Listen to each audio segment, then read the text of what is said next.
Hello and welcome to week 9's gameplay episode, and on this one we're going to be talking about gameplay after, of course, the whole Ballon d'Or debacle where we've had lots of very powerful players given to people for a short time. We discussed why EA might be doing that and what we thought of it on the content pod, the supporter episode this week. So on this one we're going to be focused on gameplay, and first up I can introduce regular, of course, on the pod, JoshXLS. Welcome. Yes, thank you for having me. It's been, this weekend was dark and full of loan cards, unfortunately. But yeah, it's, I don't know, we had a big patch. I don't know if there's that much that's changed, so it'll be interesting to see if everyone else feels the same way. Yeah, indeed. And we also have on this pod World Cup commentator, of course, and regular on this podcast too, Richard Buckley. Hello.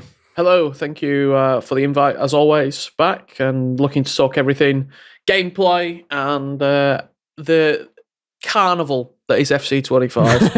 Yeah, an interesting way of putting it. We also have with us for the first time in FC25, a man of the People Spr1ngford. Hello, welcome back. Hello, happy to be here. Thank you for having me. Nice to get on and speak about it early cycle. And yeah, I think we just summed it up quite nicely there, actually. So looking forward to getting into it.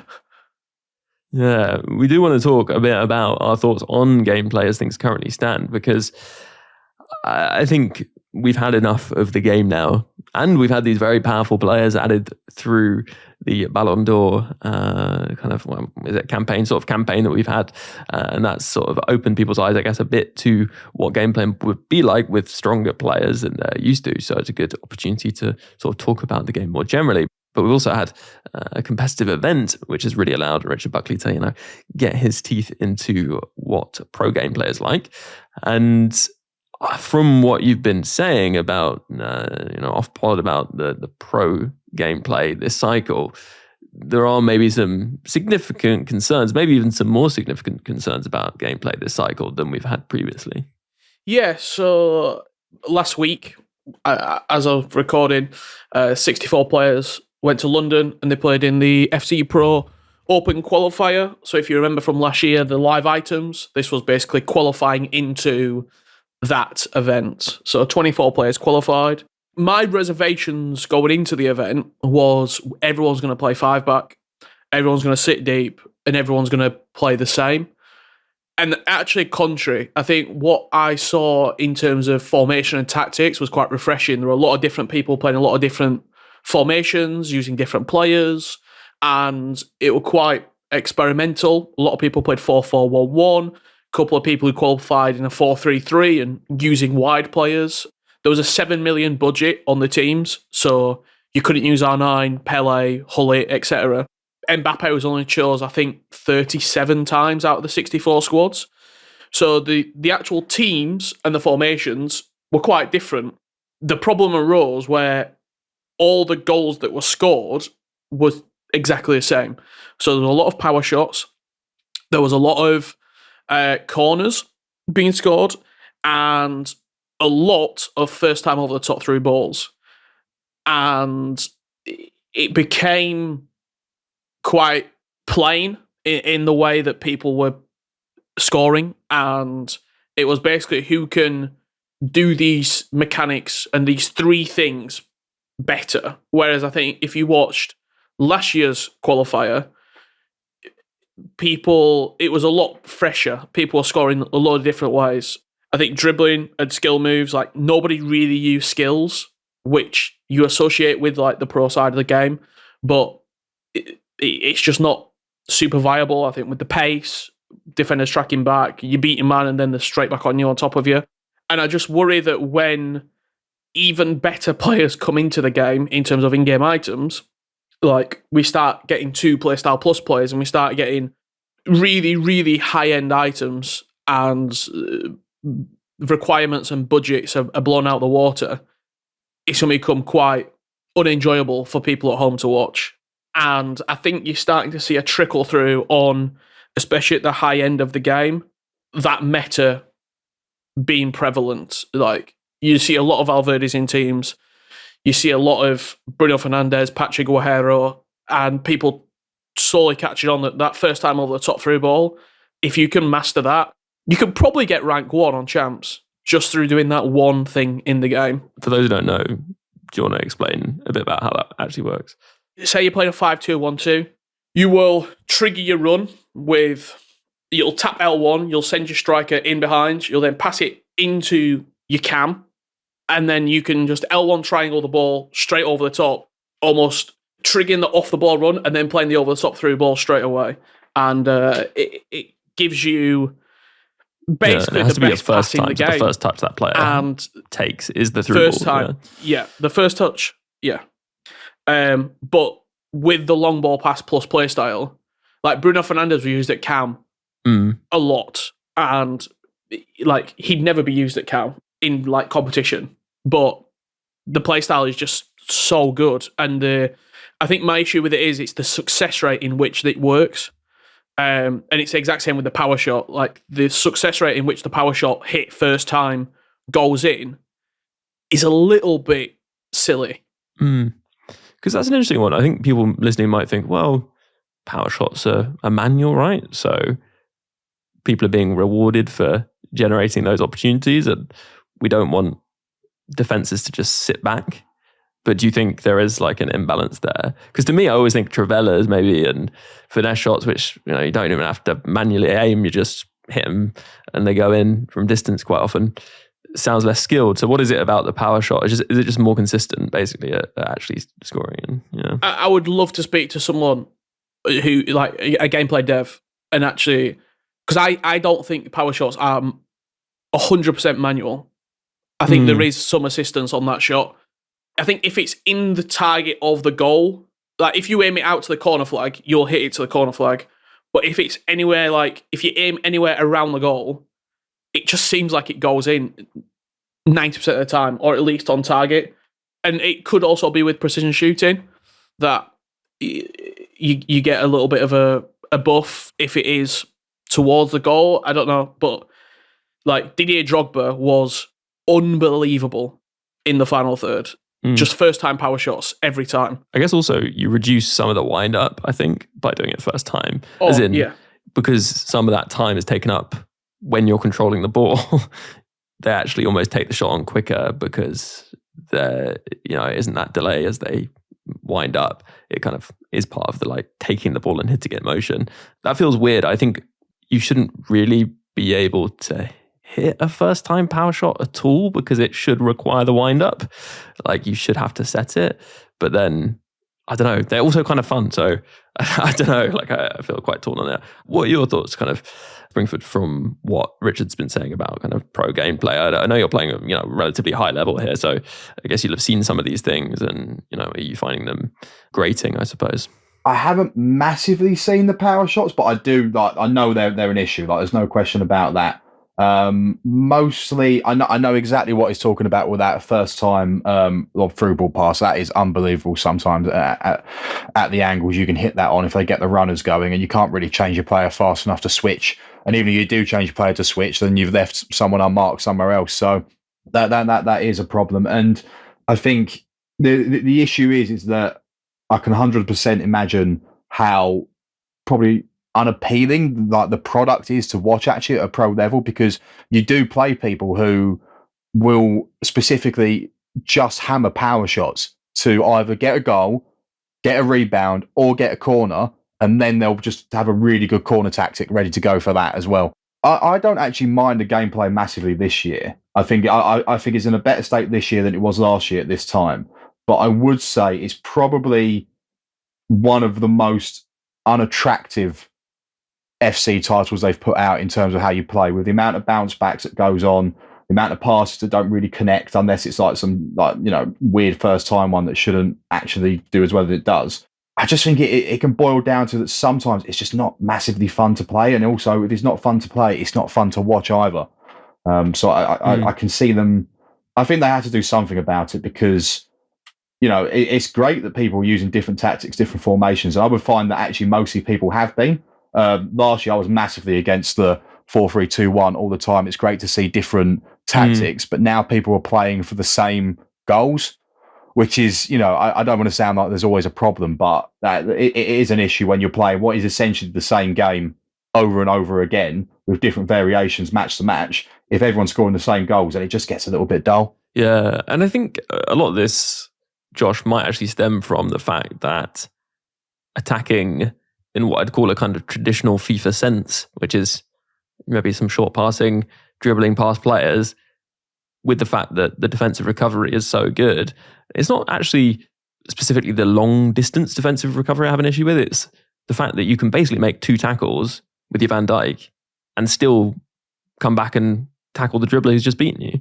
Like their ability to kind of recover from making a defensive mistake, particularly, these big defenders who can kind of like shift across, even the ones that don't have things like Jockey, to be honest, it's too strong, I think. There's no reward for beating players. Well, there's minimal reward for beating players over a short distance, basically. Yeah, and there's always a balance to be had with it in terms of like, do you want to completely take a defender out of the game that's press tackle at the wrong time? Like, for me, I would say yes. Like, I think you should be punished, especially with how strong tackling is this year. Like, how strong it is to tackle somebody from behind, like the kind of advantage you get with defenders, the lack of foul calling in certain scenarios, like, yeah, you should be punished way more. That recovery speed has been an issue in quite a few titles recently. I wonder if it's a mass market thing, if it's for like the normal player doesn't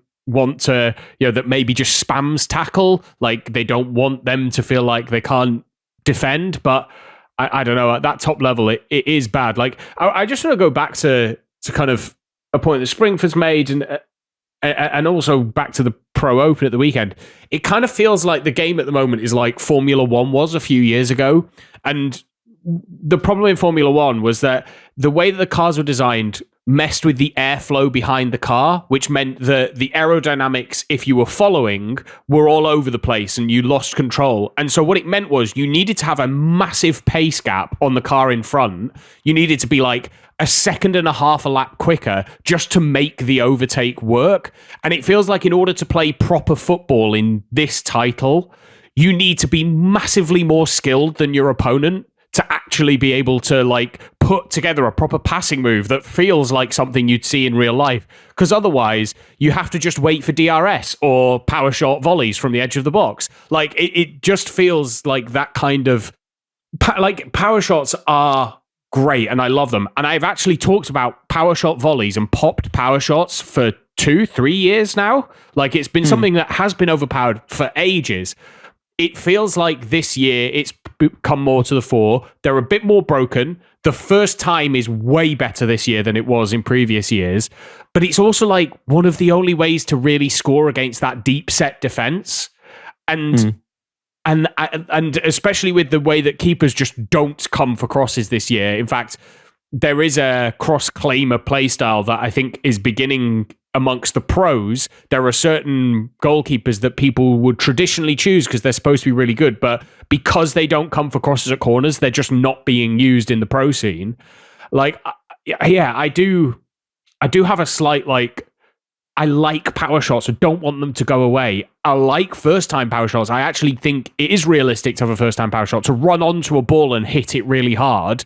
That is actually more like how you would see it. It's very rare that someone would, like, take a couple of touches, push the ball a couple of yards out in front of them, have a massive run up and then bang it. Like, that is unrealistic, more than just running onto a ball that's been laid back to them. But especially with like someone like Valverde, who's the player you see lots of time using it, 𝘍𝘂 as well. It's a bit of a killer. It's kind of like a Mike Tyson hook. It kind of it doesn't matter how well you've played because it's very difficult to keep the pressure on in the midfield. And if you just have a power shot player slightly free that you can loft a ball to, play it along the floor to, and green time that power shot, it's probably going to go in. And that's not a great place, especially in the competitive scene. Yeah, but I also think like you shouldn't, because that's a power shot, but I think the point of a power shot is meant to be that you gain an advantage because you were given the space to hit the power shot. But if you're taking a power shot first time, you don't really need the space. I just think I agree with Richard's point. I think it's direction. I think in order to hit that power shot, there needs to be an error on it, or it needs to be like purely If you've got the skill to actually aim it in the top corner from that distance and green time it, it should go in. I have no issues with that shot going in. It's just like I know I can hit that shot consistently, which means it is nothing to do really with where I'm aiming because I'm not that consistent.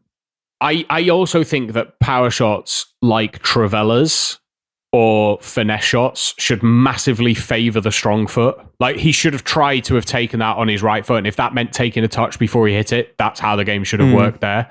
The fact you can hit a first-time power shot on your weak foot is just, like, bad. Yeah. No, it all makes sense. And anything that we want to bring up on the pro side of things before we move on from this, actually? Yeah, I've kind of got a question from, I don't know, your experience of being there, maybe conversations with pros, Richard. It felt to me, apart from Oberon, who just like walked the board, there was like a weird, anybody could kind of win any game, especially once it got to the knockouts. Like, if you look at the group stage results compared to who actually finished in the top 8, I think it's only like 2 of the 4-1 or better players finished in the top 8, or maybe 3. And you had players like Paolo Neto went 5-0 in the group stage. He obviously still qualified, but I don't know. It felt like it was a lot more of a level playing field. And do you think that's just because the skill levels are very similar, or is it the game that kind of contributes to it is just who gets the break of the ball? Yeah, I think there's a few factors. One of them being 9 of the 12 players who played last year in the FC Pro Open who got the invite back qualified again. So I think experience on a stage playing is massive, especially when the skill gap is quite narrow. And the other one, I think Oberon especially, and a couple of other players were like very, very comfortable in almost playing in the madness and knowing that they are good enough to be able to narrow out those tight games. Yeah. But there was also a couple of players, for example, the Oneos, who qualified from Saudi, who played 4-3-3. He had his striker on false 9, and then he had Hansen and Bale as his 2 wingers, and just like he knew exactly what he wanted to do, how he wanted to play, get the ball up top, get it out wide, and run the wings, and he qualified. So like, as much as like I've sort of said that there's not a lot of things to how to score, I think there's also a load of experimentation with the players, and I think the pros have probably found that power shots are really good. First time over the top through balls are really good, but after speaking to like a few people from pros, coaches, people at EA, I think there's a lot more of this game that we've just not tapped into yet. Yeah, and I think that is worth kind of ending on, isn't it? Saying that actually, you know, most people out there listening to this podcast are not playing close to that level, and there are still a lot of footballing things that you can do that will actually make you better at the game. So, you know, don't feel like you need to adopt these meta techniques to improve, and there's a good chance they'll be patched anyway, so it would be a waste to do it. But that point about, it just feels like you have to play someone who's inferior to you to really like beat them with football, and that shouldn't be how things work. So hopefully that changes moving forward. We did get a patch, talking of changes to the game and patches. I think, Josh, as you alluded to, and as we alluded to last time there was a patch, there hasn't really been maybe that much that's been notable that's changed as a result of that, to be honest. Yeah, like there was a few odd bits and pieces in the patch notes. Like the big things I think that people have issues with didn't seem like they were touched at all, even in the patch notes. Never mind, like, oh, they were mentioned, but it hasn't changed. I did feel like, and I know we've just spoken about it at great length, but it did feel like power shots were slightly changed. They just felt a bit different post-patch, but not like nerfed necessarily, just different.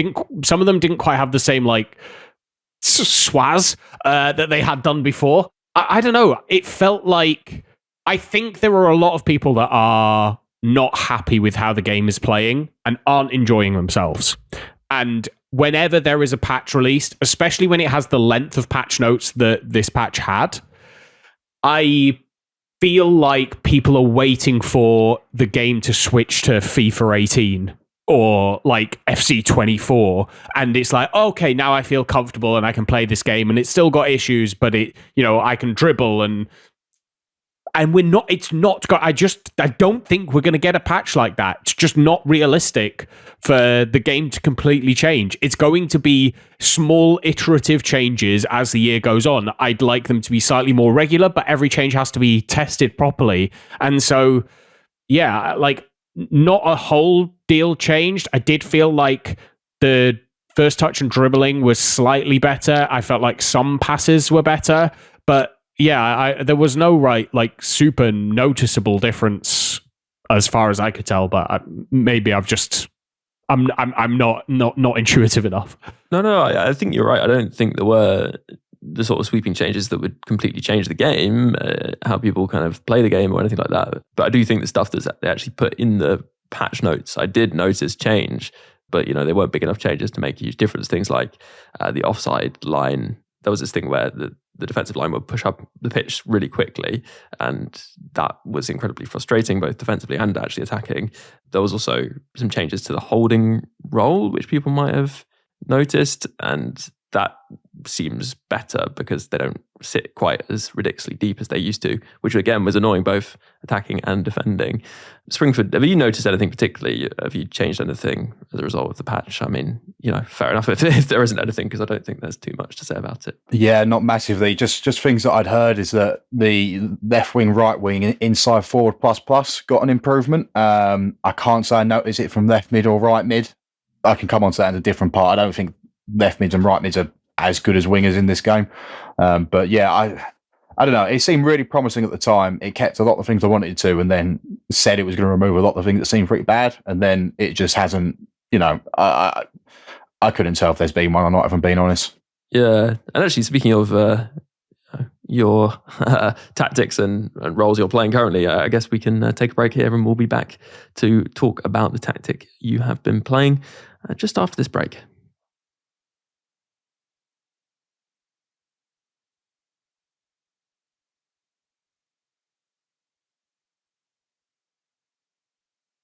Hello, welcome back after the break. Right, let us dive into, I guess, a bit about what you're up to, Springford, in the game, because people may remember from last cycle that you ran a Serie A theme. This cycle, you've moved across continental Europe a little bit. Yeah, so last year was Serie A, Italian. I change it every year. This year we've gone across to Germany and we are rooted in the Bundesliga. So it's been really enjoyable so far. It's really probably the only way I could play the game consistently and as much as I do. I start with a league and I build a team around that league, and I really just stick to that league for as long as I can, which I'll probably allude to later as well. I don't restrict myself too much, but up until last week, up until maybe like 3 days ago, actually, it's been 100% Bundesliga or the Fraulein Bundesliga, so the women's league for the German league as well, players only. And it's been really good so far. I haven't felt like I've been behind in team at any point, which has been good, because I think last year Serie A early on struggled, probably because it didn't have anyone with Finesse Plus. This year we've got Harry Kane. I'm not going to say I'm a Finesse Plus merchant, but if you're not doing it inside the box, that's the place to be doing it. And I've been looking out for promo cards that come out, so it means that I'm not doing every SBC that comes out, although I did absolutely destroy my club getting the 𝘬𝘠𝘬𝘦 𝗟𝗶𝘀 card, who's been really good as well. But it means that my Evos are sorted. I know that I'm going to Evo a Bundesliga player. It means that the promo comes up. I mean, I think the general consensus was that people did not like 𝗟𝗶𝘀 Team 2. I really liked it. You had Grimaldo in there, Milo, Pop, all brilliant players that, I mean, otherwise if you were just chasing the meta or just looking for the best possible player, you probably wouldn't get around to use. But it means that I've been able to get really familiar with these players, try out a load of different things, different roles, and get a better feel for the game, really. And it means I don't know where my team's going to take me as well, because I don't know what promo card's going to come out each week.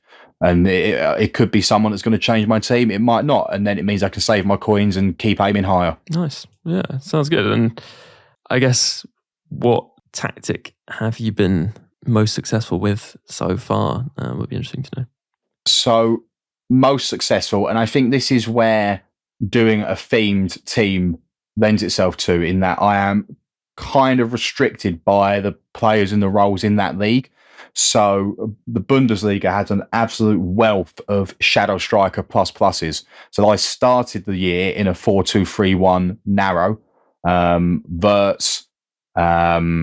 𝘵𝘆𝗀𝘀𝘀𝘀, both brilliant players. And then I also use Brandt, the UCL version, with 𝘅𝑃𝑟𝑖𝑛𝑔++ on the right-hand side.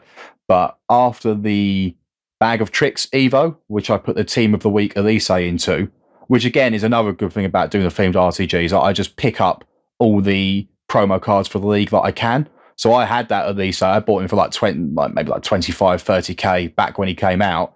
And then the Evo came out and he went extinct, but I already had him ready to go. Put him in there. He's got inside forward ++ at right mid. And I decided to run a 4-2-3-1 wide. So not a massive change, but it does change how it plays slightly. It changes the personnel. I've been using for the majority of the year Harry Kane, complete forward, on advanced forward, who is not fast. He's not massively good on the ball, but he will finish absolutely everything. And he's just always in the right position. It's a little bit cheap, but sometimes the ball gets turned over so much and he will just take up a position in the middle of the centre backs and you can just ping a pass into him, take one touch forward, and then you'll hit a finesse shot and it'll go in. Left mid, I've been using inside forward attack, same as a right mid, inside forward attack. I'm a big role truther. I don't really like using players who don't have at least a plus in the role, even if they could actually play that position.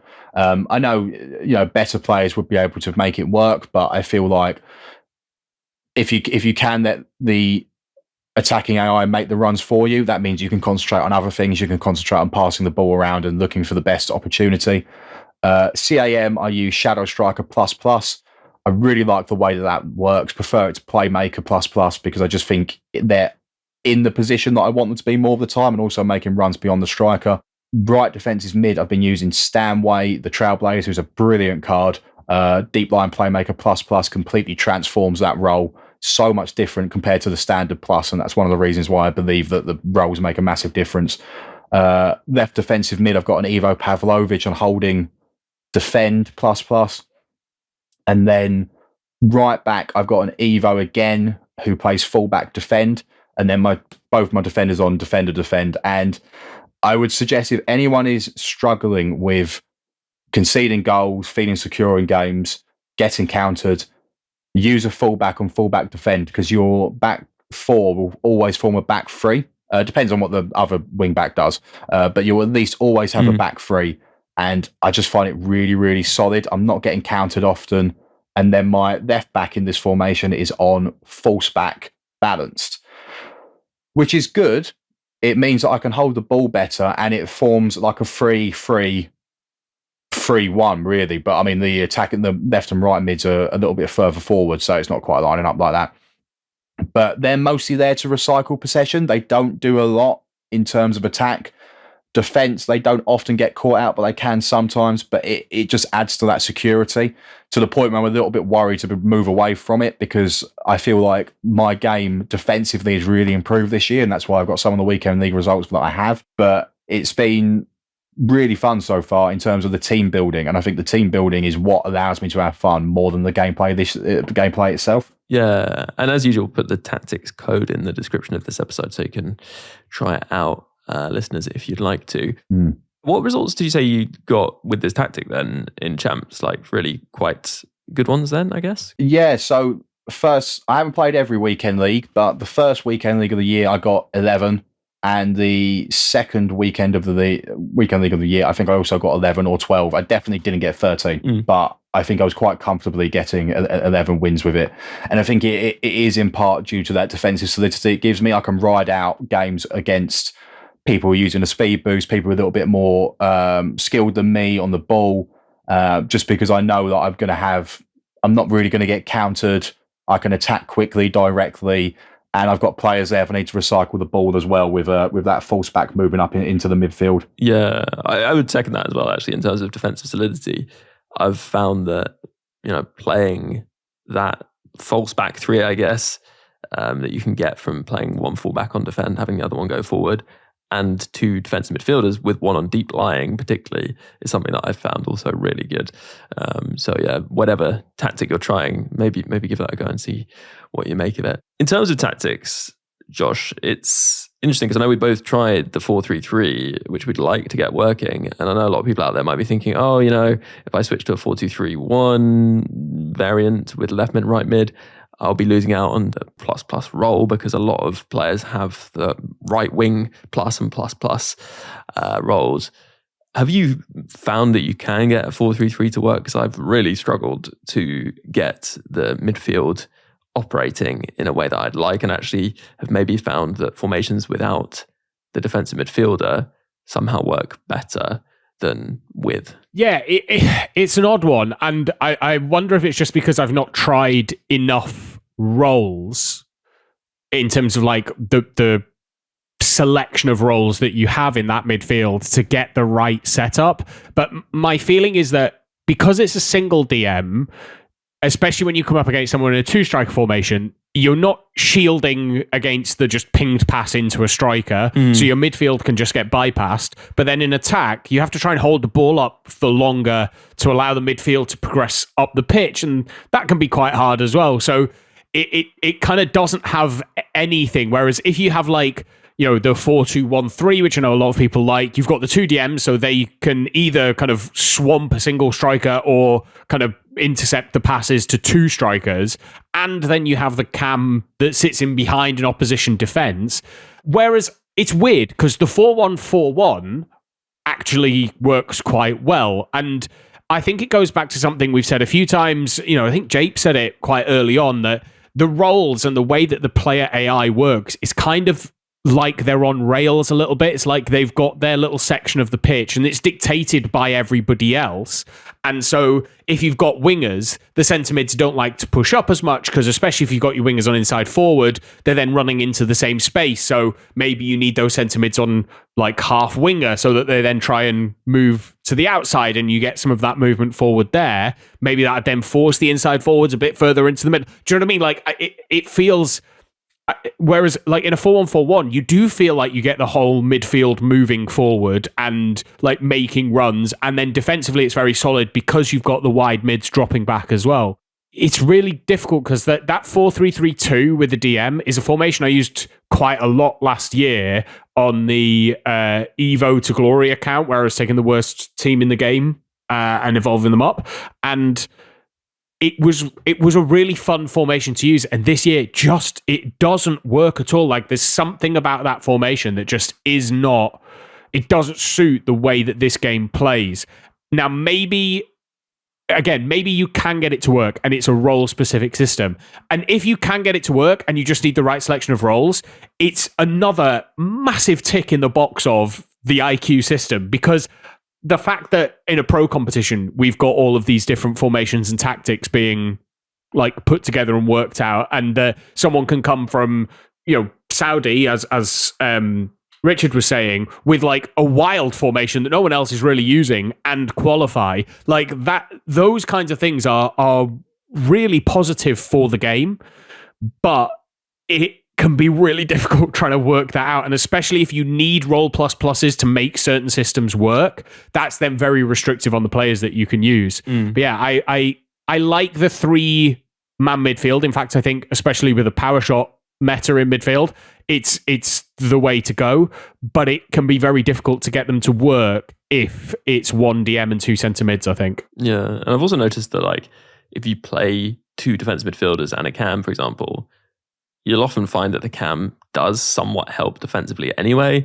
So you are getting a bit of the bonus of having kind of 3 in the central area without maybe some of the limitations we've talked about and sort of better defensive coverage. And the deep lying playmaker role, especially if you've got the plus, is really helpful for kind of build up as well. So yeah, it's a bit of a shame. But as you say, maybe it's going to be the case that it becomes better once we get to the stage of the game where we have more plus players. And I guess, it is maybe a higher difficulty formation in terms of player movement to play in real life as well. So there is some realisticness there, I suppose. I wanted to move on to talking about passing, actually. And as you know, we spoke for a while at the start. Maybe we'll take an earlier break here, a shorter section, and come back after the break to talk about some passing pointers and tips right after this.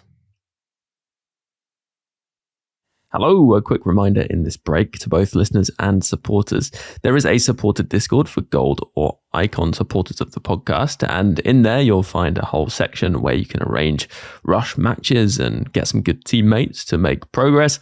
And there is a champs channel for commiserating about champs generally or getting a bit of advice. And there's the Foot Advice channel, which is specifically for all Ultimate Team advice. There's plenty of other resources in there too, and a fantastic community. So if you haven't signed up already, then do sign up, become a supporter on the gold or icon tiers, and you'll get the bonus podcast that you get on the bonus podcast tier, plus access to the Discord too. It would be great to have you in there. Just search Support for Weekly and you can find the options for signing up over on Patreon. A huge thank you if you decide to do so, and a huge thank you, of course, to all those supporters keeping the podcast going.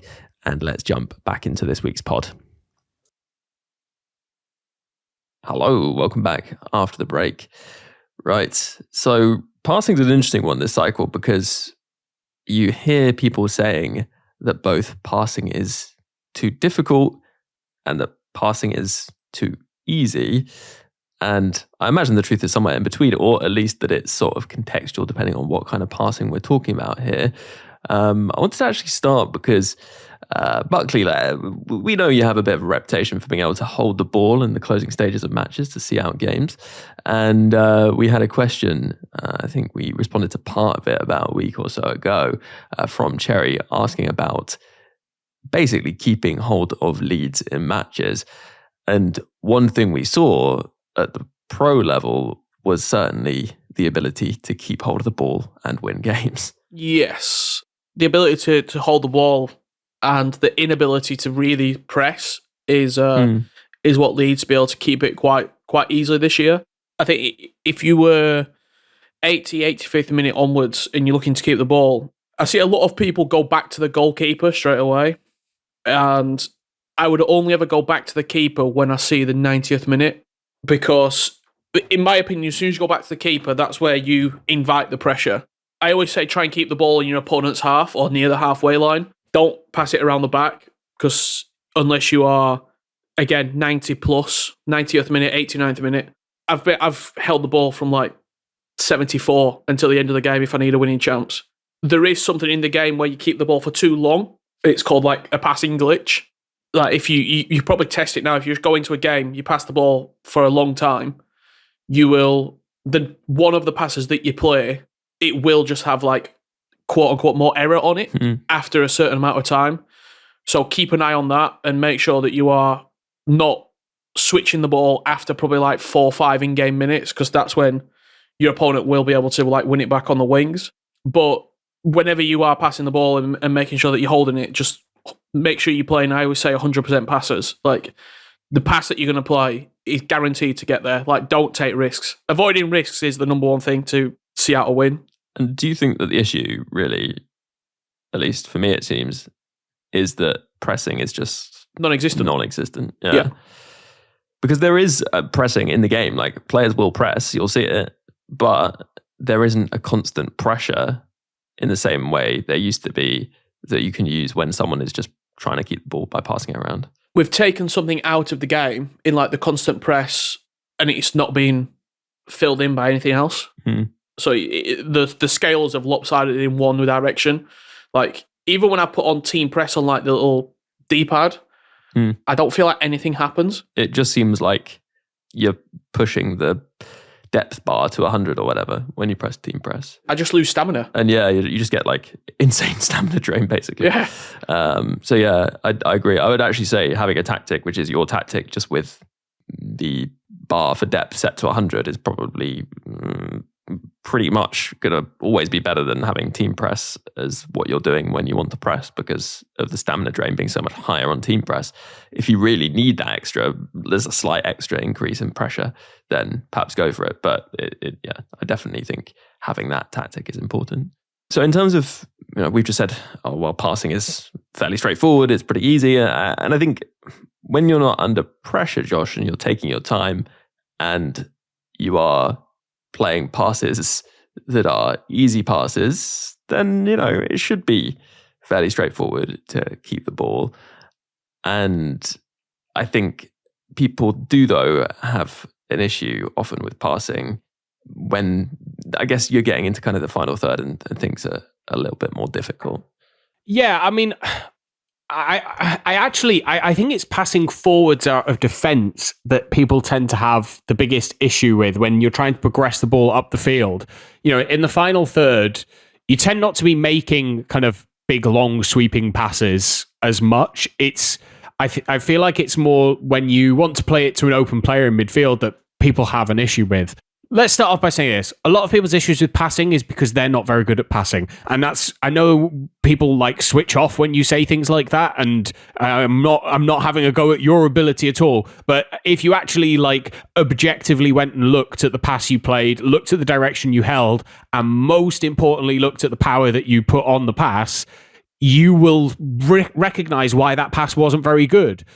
Lots of people pass off players weak foot. Lots of people don't actually bother looking at a player's passing play styles. It's something I said to Nep a few days ago, and it's really changed the way he's playing the game, which is you need to pass with the play styles like you shoot with play styles. If you've got a power shot plus player, you'll be using power shots. If you've got a finesse shot plus player, you'll be using finesse shots. But if you've got an incisive plus player, you'll still be trying a pinged pass instead of trying to play it as a through ball, looking for the through ball option, because I promise you'll have way more success if you start passing with the passing play styles than just what your brain is telling you to pass, even though I know that that's not how lots of people want to play. But to go back to what I said earlier, power is the most important thing on passes this year. It overrides direction in loads of situations. It's bizarre in the way that it works. But the moment you start looking at your power over your direction, most people can get the direction fairly okay. Through balls, people can tend to get wrong because they don't realize how the game positions where their pass is when you do a through ball. But power is one of the most important things in this game. If you put over 2 bars of power on a pass, it will skip the first player in the line of the direction that you're taking. Even if you don't think it should, it just will do. If you put 3 bars of power, it'll probably skip the next player in that as well. So start looking at the power on the passes because it makes the biggest difference. The difference between a tap of pass and just a light press of pass is massive in this game, to the point where you may even want to think about the speed with which your power bar fills up and start really interrogating how you're playing the game. We played a clubs match a few nights ago in the Discord, and somebody played a pass and went, I don't understand why that didn't work. And I just recorded it because I thought I'd seen the power bar. And I went back and it was 2.5 bars of power. And guess what? It skipped the player that they were trying to pass the ball to. And once you start looking at that, once you start going, that's not who I passed it to. If you start looking at the power and start from there rather than the direction, you will start getting way more consistent passing. Yeah, I think that's really sound advice. Springford, have you got anything to add on that? I think people try to complicate passing too much in terms of, I see a lot, because I've been playing clubs or been doing rush with people in the Discord, and people are really good at dribbling, but not so good at passing. And passing's always been something that I've focused on. I don't really dribble much. I just pass the ball more. And it's just, try and keep it simple. Pass the ball the way you're facing. Like Josh has said, power is so important because a lot of the time it doesn't just look at the power, it looks at the direction. So if you've powered it, but then I think power overrides direction, actually, in the point where if you've powered it further than the player you've aimed at and that you haven't aimed at correctly, then it's going to go to the player it thinks would be on the end of the power receiving. Also, just try and work certain things into your game. I think it's been mentioned on here before, the swerve through pass is so good this year in that the passes you can make with it, so that's L2 triangle, it just takes defenders out the game. It almost glitches them out in that it goes around them. The opponent doesn't really understand what's happened and is moving their defender, trying to lock onto the ball, and they're just not able to do so. So if you can L2 triangle, anytime you're trying to pass the ball back inside for a cutback, along the wings where you want it to sort of bend around and not hit the byline and go out, use the L2 triangle and just go into squad battles and just try it out, because just doing something like that, I've scored so many goals with it. It's just something that really works. Do you have to sort of aim slightly differently, would you say? I wouldn't even say you have to aim it differently, because it's still going to pick up the player that you're aiming for. And you're not really using it when it's too congested either, because you don't want to through ball into congested areas. It's more about the direction. So again, it's more about the power. So if you want that to run alongside them and then in front of them, just power up maybe more than you would usually, unless, of course, they're really short and close to you. I've had a couple of examples where if I've tapped it and it does go slowly, it still beats the defender because the defender's rushing around trying to jockey, just doesn't lock onto it. I think it's a pass that is vastly underutilized and will change the way you look at the pitch when you're deciding where you need to pass the ball. Passes that you don't think are on, or that you used to play with chip through balls, are way better being played with swerved passes now. Like that when you're running kind of along the wing and you've got the striker that's drifted out wide and is in between the fullback and the centre back and makes that run, if you try and play it as a normal pass, it will get intercepted. If you try and loft it, the centre-back usually comes and clears you out. But if you just swerve it around the fullback, you suddenly get the ball. It tends to like get the player in stride as well, rather than kind of making them slow down to receive it or being too far ahead of them. It usually hits them in stride, and it's super, super like powerful, and is something I would absolutely encourage everybody to try in their game, because once you start recognizing positions where you can play it, it will absolutely like change the way you look at the football pitch and the scenarios in which you can play a through ball. It's why incisive pass is so important as a play style this year, because when you do it with incisive, I mean, the like swerve you can get on these passes, like the number of defenders you can take out of play by playing it is just crazy. Yeah, it's like Josh said. You go from seeing the pitch in like straight lines, almost dot to dot, player to player, opens up a completely new dimension of being able to bend that pass around, and you're not just thinking in straight lines anymore. You can take defenders out the game with it. If there's a defender blocking you from making that pass, a normal through ball just goes straight to them. If you use a swerve ball, it is going to swerve around them and to your player. I used, for my sins, the 𝗵𝗚𝗀 for a little bit that I got. And the incisive plus regular 𝗪𝗏𝗏 combo is really nice for that, because, you just get those nice outside foot curlers, and the extra sort of accuracy from the incisive pass plus is really good. I'd also say players with 𝗪𝗏𝗏 plus are also really good at the outside foot curved pass or swerved pass. That helps too. Really good advice. Is there anything you've noticed, Richard, do you think is worth kind of bringing up from a passing perspective? I don't know whether it's mistakes people make or just things you've seen people do really well that's kind of worth doing from a passing perspective. I've played a lot of clubs recently as well, and not always, like, I've been telling people you don't always need to go forward. I think that's just a big one. Like, a lot of people will, I know we've been talking about through balls there, but like hammering through balls, trying to attack as quickly as possible. Like sometimes just a square ball to bring another midfielder in and then creating a different angle to play a through ball is very important at times. Yeah, and also just to bring it full circle to what we spoke about earlier, the first time chip through balls, actually passing the ball backwards to set a player on a run is one of the easiest ways to get that scenario in place, because you can kind of work the timing out of, okay, I'm going to play a 1-2 through ball here backwards, get the player on the run, then play it to the second striker or the central attacking midfielder to play that first time ball over the top. So yeah, playing backwards is something, if we're talking about holding onto the ball as well, learning to play backwards is super, super important. Yeah. One thing I've started doing, which I think has helped a lot for opening up space, which is tricky, especially in the central areas, is testing my opponent by playing the ball into sort of a cam or striker who's maybe being marked by a defensive midfielder, playing the ball immediately back to a slightly deeper player on my team, and just seeing if they pull away from the player that they were originally, manually trying to get the ball off. They obviously won't have been able to because you played the pass back too quickly. And if they come forward to try and put further pressure on, so they pull away from the player you just passed it into, then you can often just pass it to the side, pass it back to that player, and you're then in space. And if you notice that someone is doing that, is essentially being quite actually aggressive in the midfield is really good for opening up space. And you can only really see that when you pass it directly kind of back towards your own goal, when they might, then step out and be more aggressive than perhaps they should be. So I think we're ready to pretty much wrap up now. But the final thing that I know, Richard, you always like to speak about is player lock passes. So seeing as we've been talking about passing, have you been using that this cycle? Think it's still worth doing? Yeah, I think the player lock is something that if you are sort of wanting to take your game to the next level, like it's definitely worth trying to bring into your game. I think we've had it for a few cycles now, and the amount of times I see people player locking is very small. And it's one of those things that if you do the player lock in game, 90% of the time your opponent will try it and not know what they're doing. And then you just take the ball straight off them, which is very funny. Yeah.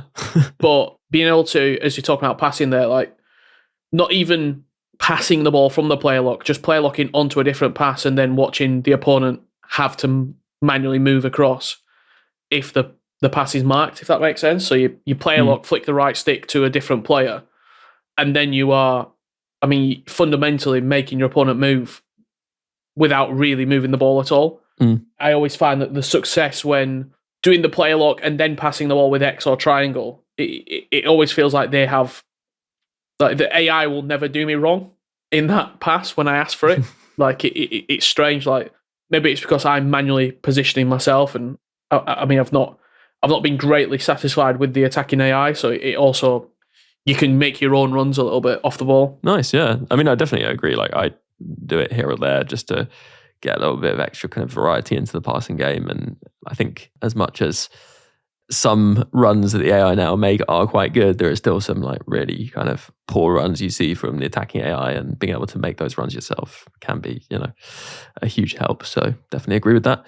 Right, I think we're ready to wrap up there. So yeah, nice to have you back on the podcast, Spr1ngford. Appreciate you coming on. No, happy to be back. Anytime. Here to talk about Bundesliga, although I did get a 𝘵𝘂𝘬𝘬 last week, so I'm going to absolutely misinterpret the 50+1 rule and just stick him up top. So my tactics going to have to change probably as well, because he's got a false 9++, and I need to use ++, but he's got finesse plus, so it shouldn't be too much different from the way I'm scoring goals now.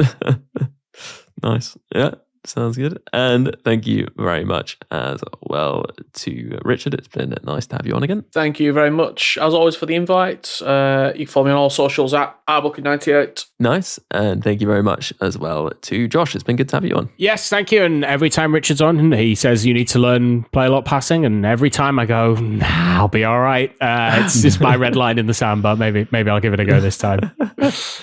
It's your, it's like Brammer's timed finishing. Yeah. But then, he scored a winner with one the other week. So there we go. Anyway, yeah, thank you very much to all you listeners tuning in, of course. If you would like an extra FUT Weekly podcast every single week, then do become a supporter of the pod. It's just £3 a month, and you get double, as I said, the podcast content. But also at the higher tiers, you get access to things like the Discord, where there's loads of resources, but also a place to play Rush with great fellow teammates, and also, loads of tactics and things like that you can pick up from people. So do check that out. You can find that via just searching Support FUT Weekly, or follow the link in the description of this podcast. To all those supporters out there, thank you very much for supporting, and a big thank you too to those icon patrons: Dave B, Hugh J, Jeff B, Darren W, Warren A, Stephen M, Waterman, Dan W, Roger D, Rob P, Lee A, Dom P, LM, Damon H, The Shirt Locker, Alex M, Tom B, Jake S, Neil P, Michael K, David G, Andrew R, Michael H, Jimmy K, Brendan T, Berta Saka, Michael B, Brian V, Josh R, Brent P, Rob W, and Juicy. Plus a special thanks to Luke M, Dave B, Hugh J, Tom M, Darren W, and Pato Foot for advice and production assistance. Before I leave you, just one more thing to add though. Ultimate Team is a bit like life really. It has its many ups and downs. If you're having a few more downs than ups in real life in these more difficult times, then please don't feel that you're alone or need to struggle on without taking action. If you go to thecalmzone.net, there's loads of resources, advice, support, or even just a friendly chat for anyone who needs it. If it sounds like it could help you, then head over to thecalmzone.net. And for now, have a good one, and I'll catch you on the next podcast.